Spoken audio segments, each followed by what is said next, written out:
Hello everyone. तो कैसे आप सभी? आई होप आप सभी स्टूडेंट ठीक होंगे। तो मैं विवेक आपका फिर से स्वागत करता हूं आपके अपने परिवार कॉलेज अपडेट्स में।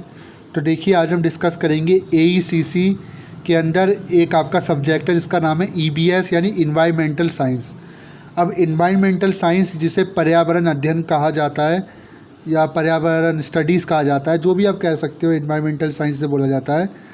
तो ये AECC का एक पार्ट है और उसका सिलेबस क्या एग्ज़ाम पैटर्न का है वो मैं आज डिस्कस करूँगा।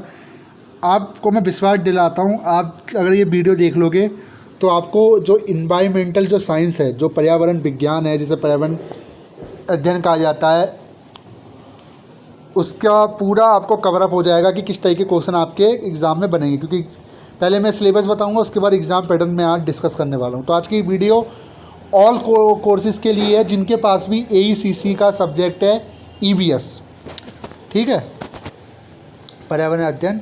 तो टोटल अगर मैं यूनिट की बात करूं तो इसमें टोटल 8 यूनिट है। ये विश्वविद्यालय अनुदान आयोग यानी UGC द्वारा इसको सिलेबस को जारी किया गया है और यही सिलेबस आपको ऑल ओवर सारी यूनिवर्सिटी में देखने को मिलता है, चाहे DU हो, IGNOU हो या अदर कोई भी यूनिवर्सिटी हो। तो इसमें जो पहला जो यूनिट है, पहली जो इकाई है, इसका नाम है पर्यावरण अध्ययन का परिचय। मतलब पर्यावरण अध्ययन होता क्या है, पर्यावरण अध्ययन की बहुशास्त्रीय प्रकृति, विस्तार और महत्व, निर्वहनीयता और निर्वहनीय विकास। इकाई 2 है पारितंत्र। पारितंत्र क्या है? पारितंत्र की संरचना कार्य, पारितंत्र में ऊर्जा श्रृंखला, खाद्य जाल, पारिस्थितिकी, उत्तराधिकार क्रम और निम्नलिखित प्रकरण अध्ययन। वन्य पारितंत्र, चारगाई पारितंत्र, मरुस्थलीय पारितंत्र, जलीय पारितंत्र। जलीय पारितंत्र में तालाब, जलधाराएं, झीलें, नदियाँ, समुद्र, ज्वारानदमुख आदि आते हैं। और यूनिट 3 में है आपका प्राकृतिक संसाधन, नवीकरणीय और गैर नवीकरणीय संसाधन, जिसमें हो गया भूमि संसाधन, भूमि उपयोग में परिवर्तन, भूमि का ह्रास, मृदा अपरदन और मरुस्थलीयकरण, वनों की कटाई, जल और ऊर्जा संसाधन। तो ये आपका सिलेबस है इकाई 3 में। इकाई 4 में आपके है जैव विविधता संरक्षण, ठीक है। तो ये सारे जैव विविधता से रिलेटेड है। फिर आपका है इकाई 5 यानी यूनिट 5 में है पर्यावरण प्रदूषण। ये तो आप बच्चा लिख लेगा इसको, प्रदूषण होता क्या है, क्यों फैलता है, ठीक है।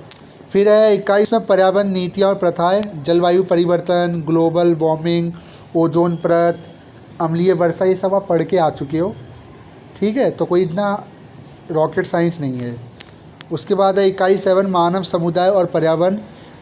मानव समुदाय और पर्यावरण में क्या संबंध है? जैसे मानव जनसंख्या में वृद्धि पर्यावरण के लिए नुकसान है, सभी को पता है। आपदा प्रबंधन पढ़ा होगा। पर्यावरण आंदोलन, चिपको हो गया, साइलेंट हो गया, वैली हो गए, राजस्थान के बिश्नोई हो गए। पर्यावरण नैतिकता, पर्यावरण संचार और सार्वजनिक जागरूकता, दिल्ली में CNG वाहनों का प्रयोग। इकाई 8 में क्षेत्र कार्य, पर्यावरणीय संपदाओं के प्रलेखन के लिए एक क्षेत्र का भ्रमण, नदी, वन, वनस्पति, जीव आदि। एक स्थानीय प्रदूषित क्षेत्र का भ्रमण, आप किसी ऐसी जगह जा रहे हो जहाँ पे फैक्ट्री बनी हुई है, वहाँ का भ्रमण कर रहे हो, वहाँ आपको क्या देखने को मिल रहा है, इसकी स्टडी हो गई। तो कुल मिला के ऐसे 8 चैप्टर है और मैं सही बता रहा हूँ, थोड़ा सा पढ़ लेना, बना के आप इसको कर दोगे। अब जरा मैं इसका एग्ज़ाम पैटर्न यानी ये क्वेश्चन बता दूँ किस टाइप के इसमें पूछे जाते हैं। तो टोटल ये जो नंबर का जो पेपर रहेगा 75 का रहेगा, मैक्सिमम मार्क का पूर्णांक, और 3 घंटे का आपको समय मिलेगा। 5 क्वेश्चन आपको करने होंगे, हिंदी और इंग्लिश दोनों में से किसी एक लैंग्वेज में, जिस लैंग्वेज में आप कंफर्टेबल हो उसमें आप कर सकते हो। सबके मार्क्स इक्वल है, ठीक है। अब जरा मैं क्वेश्चन आपको बता देता हूँ। अब देखिए क्वेश्चन किस तरीके से आएंगे, सही या गलत लिखे। थार रेगिस्तान दिल्ली के उत्तर में स्थित है, आपको लिखना है, ठीक है। देख लीजिए, निम्न में से किसी दो को स्पष्ट कीजिए। ध्वनि प्रदूषण क्या होता है? जैव विविधता के मुख्य स्थल, क्लोरोफ्लोरोकार्बन। अम्लीय वर्षा क्या होती है? अब सेंटेंस में लिखने इनके ऊपर, जैसे कि आपका हो गया निर्वहनीय विकास, दिल्ली में वायु प्रदूषण में वृद्धि के कारण क्या है, सबको पता है, फैक्ट्रियाँ हैं, पेड़ कम हो चुके हैं, हम कई सारी ऐसी चीज़ें मतलब उनका यूज करते हैं जिससे प्रदूषण हो रही है हवा। तो आप आराम से लिख लोगे। कीटनाशक और मानव स्वास्थ्य, नवीकरणीय अनवीकरणीय ऊर्जा स्रोतों में क्या विभिन्नता है। क्वेश्चन 4 है पारितंत्र के जैविक और अजैविक घटकों के नाम बताइए। पारितंत्र में से आ गया ना, किसी भी एक पारितंत्र का जिसका आपने अध्ययन किया हो, कार्य पद्धति के जैविक घटकों की भूमिका की व्याख्या करें। फिर है वन्यप्राणी तंत्र द्वारा प्रदान की जाने विभिन्न वस्तुओं और सेवा का उल्लेख करें। 5वां जैव विविधता को परिभाषित कीजिए, जैव विविधता होती क्या है। फिर 6ठा है आपका पर्यावरणीय अध्ययन की बहुशास्त्रीय प्रकृति की विवेचना कीजिए।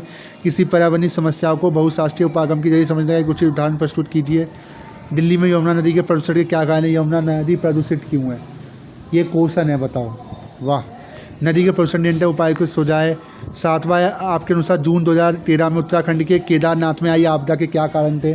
क्या कारण थे, सबको पता है, होटल बने हुए थे वहाँ पहाड़ों की कटाई करी गई। सबको पता है मृदा अपरदन के कारण ही वहाँ पे इतनी बड़ा हादसा हुआ था जब बादल फटा था, उसके बारे में लिखना। भारत में खनन कार्य बोध परियोजना और प्रभावित होने वाले लोगों का पुनर्स्थापन और पुनर्वास क्यों एक प्रमुख चुनौती है। एक केस अध्ययन के माध्यम से हमने उत्तर की व्याख्या कीजिए, कोई एक केस बताना है आपको। फिर 8वां है खाद्य श्रृंखला और खाद्य जाल को परिभाषित कीजिए, एक व्यवस्था चित्र की सहायता से खाद्य जाल का चित्रण कीजिए। क्या आपके दृष्टिकोण में भारत के विभिन्न पर्यावरणीय कानून मानव वन्यजीव संघर्ष को जन्म देते हैं, जो कानून बने हुए पर्यावरण को संरक्षण करने के उनके बारे में बताना है। तो ये आपका पेपर है, इस टाइप के आपके क्वेश्चन पूछे जाएंगे। मुझे लगता नहीं है कि इसमें भी आपको कोई मुश्किल होने वाली है, पेपर ईजी आएगा, आराम से आप कर लोगे।